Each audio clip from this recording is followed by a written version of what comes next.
ETF index mutual funds నేర్చుకుని stock మార్కెట్లో రాణించాలనుకుంటున్నారా? వెంటనే ఈ నెంబర్కి కాల్ చేయండి. నమస్తే గిరిబాబు గారు. నమస్తే అండి.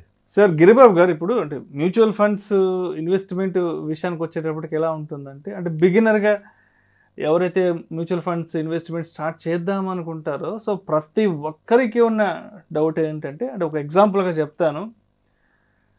15-15-15 రూల్ ఆఫ్ 15 ఫార్ములా ఉంది కదా. అంటే 15 సంవత్సరాల పాటు నెలకి 15,000 రూపాయలు 15% చొప్పున రిటర్న్స్ వేసుకుంటే 1 కోటిన్నర ఎంతో చేతికి వస్తుంది. 1 కోటి రూపాయలు 15 సంవత్సరాల తర్వాత అనుకుంటాం. సరే, మొత్తానికి ఇంకొక 6 నెలలకో 3 నెలలకో మొత్తానికి మనం అనుకున్న ఆ 15 ఇయర్స్ టెన్యూర్ కంప్లీట్ అయిపోయి ఆ 1 కోటి రూపాయలు మన చేతికి వస్తుంది అనుకునే సమయానికి మార్కెట్ క్రాష్ అయితే ఏంటి పరిస్థితి? మన 1 కోటి రూపాయలు మనకు వస్తాయా? మన 1 కోటి రూపాయలు ఎక్కడికి వెళ్ళిపోతాయి? Then who is accountable for that 1 crore? ఏంటి పరిస్థితి? అసలు మన డబ్బు మనకు వస్తుందంటారా ఏంటంటూ చాలామందికి అంటే మ్యూచువల్ ఫండ్స్కి సంబంధించి ఉన్న పెద్ద ప్రశ్న ఇది. సో మరి మీరేం చెప్తారు దీనికి? నా దగ్గరికి ఆల్మోస్ట్ ఎవ్రీడే ఒక 2-3 క్లయింట్స్ వస్తుంటారండి. దాదాపుగా వచ్చిన ప్రతి ఒక్కళ్ళు కూడా అడిగే క్వశ్చన్స్లో తప్పకుండా ఈ క్వశ్చన్ ఉంటుంది.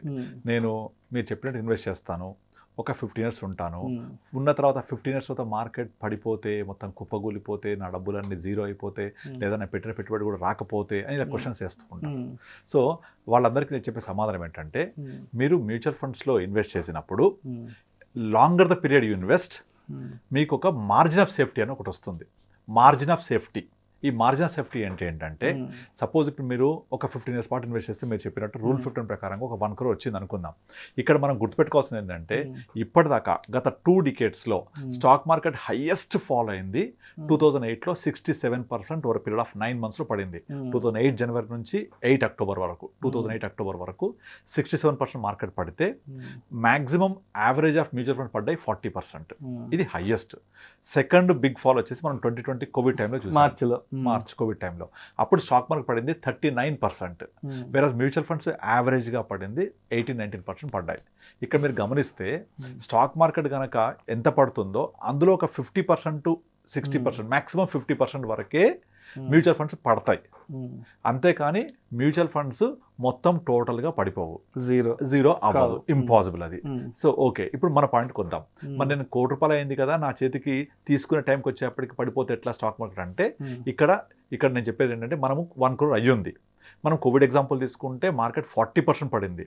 ఈ 40% మార్కెట్ పడితే మ్యూచువల్ ఫండ్స్ ఎంత పడ్డాయి? 20% పడ్డాయి. సో ఆ 20% ఎంత? 1 crore 20% ఎంత? 20 lakhs. పోతే ఎంత మిగులుతుంది? 80 lakhs మిగులుతుంది. అంటే మీకు అట్లీస్ట్ వరస్ట్ సిచ్యువేషన్లో కూడా మీరు పెట్టిన పెట్టుబడికి మొత్తం 15,000 చొప్పున మీరు పెడుతూ పోతే 27 లక్షలు మనం ఇన్వెస్ట్ చేస్తాం.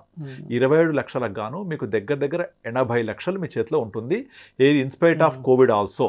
అంటే 80 లక్షలు వచ్చింది అంటే మీకు ఎంత రేట్ ఆఫ్ రిటర్న్ వర్కౌట్ అయినట్టు? 12.5% చొప్పున వర్కౌట్ అయితే, తక్కువ క్రాష్ అయ్యి పడిపోతే కూడా, ఎందుకంటే మామూలుగా 12కి మించి ఎక్కువగా కూడా చెప్పకూడదు, మీరు 15 ప్రకారం అయితే 1 crore, 12.5% అయితే exactly 80 lakhs after 15th year.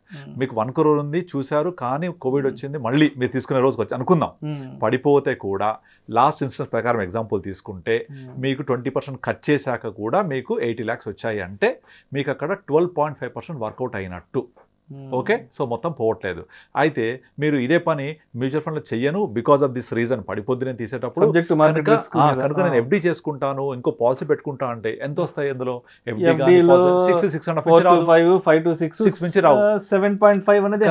ఇక్కడ కోవిడ్ వచ్చి పడిపోయిన తర్వాత కూడా మీ 1 కోటి రూపాయల్లో 20% తీసేస్తే కూడా 80 లక్షలు ఉన్నాయి కదా. అంటే మీకు వర్కౌట్ అయిన రేట్ ఆఫ్ రిటర్న్ 12.5%. ఇది ఒకటి, ఫస్ట్. నెంబర్ 2, ఇంకో రెండోది ఏంటంటే, స్టాక్ మార్కెట్ పడడం అనేది ఒకే రోజు జరగదు. There is a rule called lower circuit, upper circuit. Stock market కనుక ఒక రోజు 10% పడితే ఆ రోజు సర్క్యూట్ ఫిల్టర్స్ వచ్చేస్తాయి, ఆ ఫర్దర్గా ట్రేడింగ్ జరగదు. ఒక 1 hour పాటు జరగదు ట్రేడింగ్. ఫస్ట్ 10% పడితే మళ్ళీ ఏం చేస్తుంది? సెబీ ఒక 1 hour హాల్ట్ ఇచ్చి మళ్ళీ ఓపెన్ చేస్తుంది.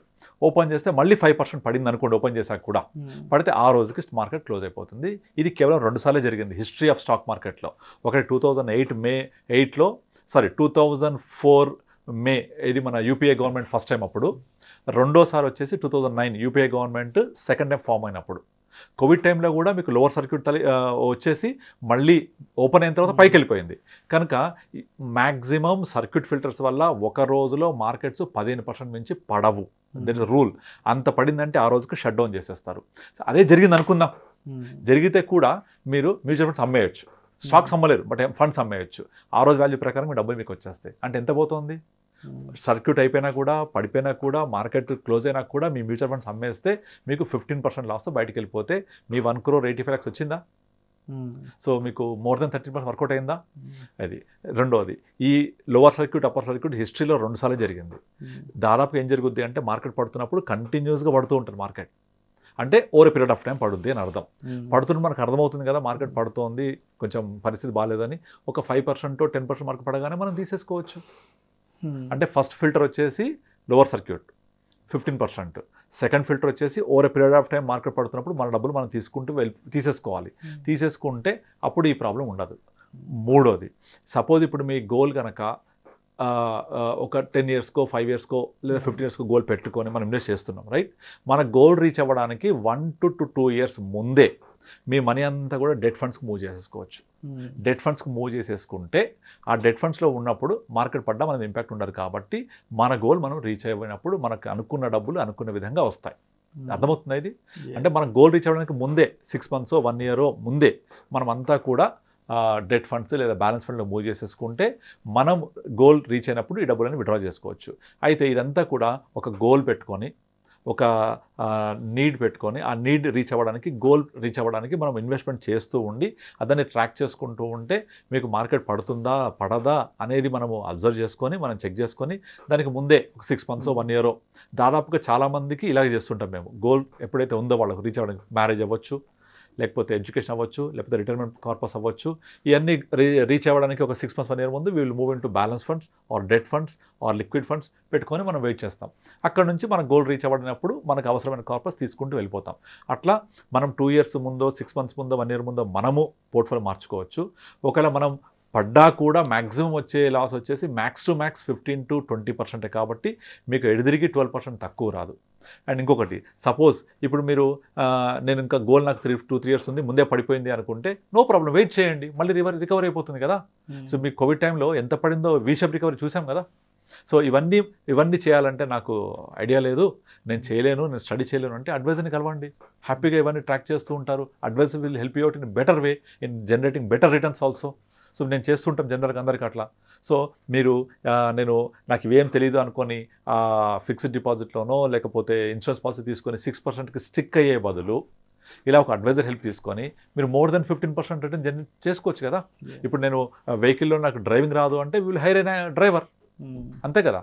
లేదా నేను 2-wheeler వెళ్తాను, నాకు నడపవచ్చు అనుకుంటే మీరు ప్రికాషన్స్ తీసుకుంటారు, హెల్మెట్ పెట్టుకుంటారు, 40 స్పీడ్లో వెళ్తారు, లెఫ్ట్ సైడ్ వెళ్తారు, బండి కండిషన్లో ఉంటుంది, ఫ్యూయల్ ఉంటుంది, ఇలా ఇవన్నీ ప్రికాషన్స్తో వెళ్తాం. అలాగే మనం కూడా ప్రికాషన్స్ తీసుకోవాలి. తీసుకుంటే మీ కార్పస్ని అనుకునే విధంగా రీచ్ అవ్వచ్చు. అయితే ఈ కార్పస్ ప్రికాషన్స్ ఇవన్నీ కూడా నాకు తెలియదు అనుకుంటే advisors are there to help you out. అలా అడ్వైజర్ ద్వారా వెళ్తే డెఫినెట్లీ మీరు అనుకున్న విధంగా గోల్ రీచ్ అవుతారు, మీరు అనుకున్న విధంగా రేట్ ఆఫ్ రిటర్న్ రీచ్ అవుతారు. కనుక ఇప్పుడు ప్రజెంట్ సిచ్యుయేషన్లో ఒక 20 years బ్యాక్ అనుకోండి, ఇవన్నీ అవసరం లేదు. మీకు ఫిక్స్డ్ డిపాజిట్ కోఆపరేటివ్ బ్యాంకులు 15% అబోవ్ ఇచ్చేవి, ఎన్బిఎఫ్సిలు 18% పైన ఇచ్చేవి, శ్రీరాము లేకపోతే ఇంకా బజాజు లేకపోతే ఇంకా కొన్ని ఎన్బిఎఫ్సిలు, తర్వాత ప్రైవేట్ కోఆపరేటివ్ బ్యాంక్స్ వచ్చేసి 15% ఇచ్చేవి. పిఎస్యు బ్యాంకులు కూడా డబుల్ డిజిట్ ఇచ్చిన రిటర్న్స్ ఉన్నాయి 10 ఏళ్ల క్రితం. కనుక హ్యాపీగా ఇన్వెస్ట్ చేసుకునే వాళ్ళు ఎఫ్డీలలో. ఇప్పుడు ఎకానమీ గ్రో అవుతున్నప్పుడు ఇంట్రెస్ట్ రేట్స్ తగ్గిపోతాయి కదా. తగ్గినప్పుడు నాకు desired rate of return which is 12-15%, అంటే ఇన్ఫ్లేషన్ బీట్ రిటర్న్ రావాలి, ఇన్ఫ్లేషన్ బీట్ చేయాలి, అంతకంటే కొంచెం ఎక్కువ రావాలి, అంటే 12-15% కైండ్ ఆఫ్ రిటర్న్. ఇది రావాలి అంటే ఒక్క మ్యూచువల్ ఫండ్స్లోనే సాధ్యం అది. మరి ఆ మ్యూచువల్ ఫండ్స్ సాధ్యమైనప్పుడు ఇటువంటి ప్రాబ్లమ్స్, మార్కెట్ పడిపోతుంది, నేను తీసేటప్పుడు పడిపోతుంది, నా చేతికి వస్తాయా అనుకున్నప్పుడు అడ్వైస్ ద్వారా వెళ్ళడం వల్ల ఎట్టి పరిస్థితుల్లో మీరు అనుకునే విధంగా రిటర్న్స్ వచ్చేస్తాయి మీకు. ఇటువంటి స్టెప్స్ తీసుకోవడం వల్ల కూడా జరుగుతాయి. నేను చేయలేకపోతే అడ్వైజర్ వెళ్ళండి. సో మా దగ్గరికి రావచ్చు, మేము హెల్ప్ చేస్తూ ఉంటాం. సో అట్లా మనం హ్యాపీగా మనకు కావాల్సిన రిటర్న్స్ మనం అచీవ్ చేయొచ్చు సక్సెస్ఫుల్గా. రైట్. సో మొత్తానికి మనం అనుకున్న ఫినాన్షియల్ గోల్ ఏదైతే ఉందో లాంగ్ టర్మ్ గోల్, ఒకవేళ మార్కెట్ పడ్డా కూడా ఒక 20% లాస్ అయినా 80% మనకి అమౌంట్ వస్తుంది. విచ్ ఇస్ ఈక్వల్ లేదంటే డెట్ ఫండ్స్ లాంటి వాటిలో మూవ్ చేసుకుంటే ఏ ఇబ్బంది కూడా లేదంటారు. ఎస్. అంటే ఇప్పుడు సపోజ్ ఏదైనా నేను యాక్సిడెంట్ అవుతుంది అనే అవకాశం ఉంటే ప్రికాషన్స్ తీసుకుంటాం కదా. ఇప్పుడు మీకు కార్లో వెళ్ళేటప్పుడు మనము ఇవి దాని ఏమంటారు ఎయిర్ బ్యాగ్స్ ఎందుకు ఉంటాయి? ఏదైనా యాక్సిడెంట్ అయితే సేఫ్ చేయడానికి కదా. కనుక there are so many precautions also. ఆ ప్రికాషన్స్ తీసుకుంటే ఏ ప్రాబ్లం ఉండదు. అందుకే ఇప్పుడు ఈ మధ్య కాలం వచ్చేసి చాలా మంది మ్యూచువల్ ఫండ్స్ ఎస్ఐపి గురించి అడుగుతున్నారు. ఎస్ఐపి అనేది ఒక ప్రోడక్ట్ అయిపోయింది. ఇప్పుడు నాకు మ్యూచువల్ ఫండ్స్ వద్దు, రిస్క్ అంటున్నారు, కానీ ఎస్ఐపి కావాలి అలా అడుగుతూ ఉంటారు. SIP has become a product now. ఎందుకు అంటే దానివల్లనే. సో ఆ మ్యూచువల్ ఫండ్స్లో ఉండే రిస్క్ నాకు వద్దు కానీ ఎస్ఐపి కావాలి అనే రేంజ్కి వచ్చిందంటే అర్థమవుతుంది అందరికీ. సో ఈ అర్థమైనప్పుడు ఇటువంటి ప్రాబ్లమ్స్ని ఓవర్కమ్ అవ్వాలి అంటే better you meet an advisor. దీనివల్ల ఏం ప్రాబ్లం లేదు. మీకు మాక్సిమం ఎక్స్పెన్స్ రేషియోలో 0.7 నుంచి 1% ఉంటుంది. ఆ 1% ఎక్స్పెన్స్ రేషియో అనేది నథింగ్. అది మీకు ఎంత ఆల్ఫా జనరేట్ చేసినప్పుడు. Thank you sir. Thank you so much. Thank you అండి.